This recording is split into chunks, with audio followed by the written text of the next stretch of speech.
വിദ്വേഷ പരാമർശത്തിൽ SNDP യോഗം ജനറൽ സെക്രട്ടറി വെള്ളാപ്പള്ളി നടേശനെ വിമർശിച്ച് CPIM. മതനിരപേക്ഷ സംസ്കാരത്തിന് പോറലേൽപ്പിക്കുന്ന ഇടപെടലുകൾ ആരുടെ ഭാഗത്തുനിന്നുണ്ടായാലും ജാഗ്രത പാലിക്കണം, മതവൈരമുണ്ടാക്കുന്ന തരത്തിൽ പ്രശ്നങ്ങൾ അവതരിപ്പിക്കരുത് എന്നും CPIM സംസ്ഥാന സെക്രട്ടേറിയറ്റ് പ്രസ്താവനയിൽ വ്യക്തമാക്കി. വെള്ളാപ്പള്ളി നടേശന്റെ പേര് പരാമർശിക്കാതെയാണ് ഈ വിമർശനം എന്നതും ശ്രദ്ധേയം.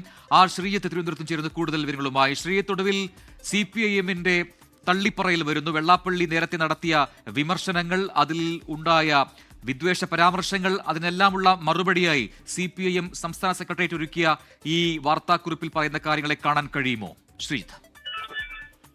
പ്രജിൻ, ഇന്നലെ കോട്ടയത്താണ് SNDP യോഗത്തിൽ ജനറൽ സെക്രട്ടറി വെള്ളാപ്പള്ളി നടേശൻ വിദ്വേഷ പരാമർശം നടത്തിയത്. ഇന്ന് അദ്ദേഹം അത് പള്ളുരുത്തിയിൽ ആ നിലപാട് ആവർത്തിക്കുകയും ചെയ്തു. എന്നാൽ മണിക്കൂറുകൾ കഴിഞ്ഞാണ് CPIMന്റെ സംസ്ഥാന സെക്രട്ടേറിയറ്റ് ഇതിനോട് പ്രതികരിക്കുന്നത്.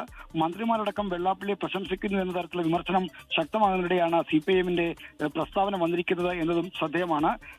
കേരളത്തിന്റെ മതനിരപേക്ഷ സംസ്കാരത്തിന് പോറലേൽപ്പിക്കുന്ന ഇടപെടലുകൾ ആരുടെ ഭാഗത്തുനിന്നുണ്ടായാലും അതിനെതിരെ ജാഗ്രത പുലർത്തണമെന്നാണ് CPIM സെക്രട്ടേറിയറ്റ് പ്രസ്താവനയിൽ പറയുന്നത്.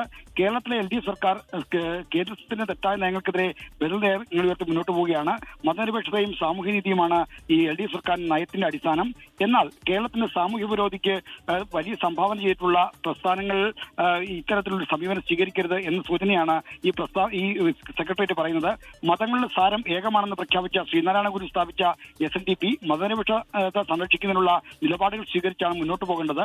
ഏതൊരു ജനവിഭാഗത്തിന്റെയും പ്രശ്നങ്ങൾ ആർക്കും അവതരിപ്പിക്കാം, എന്നാൽ അത് മതവൈര്യം ഉൾപ്പെടെ ഉണ്ടാക്കുന്ന തരത്തിൽ ആവരുതെന്നും സെക്രട്ടേറിയറ്റ് പ്രസ്താവന പറയുന്നു. ഈ പ്രസ്താവന ഒരിടത്തും SNDP ജനറൽ സെക്രട്ടറി വെള്ളാപ്പള്ളി നടേശന്റെ പേര് പരാമർശിക്കുന്നില്ല എന്നതും ശ്രദ്ധേയമാണ്.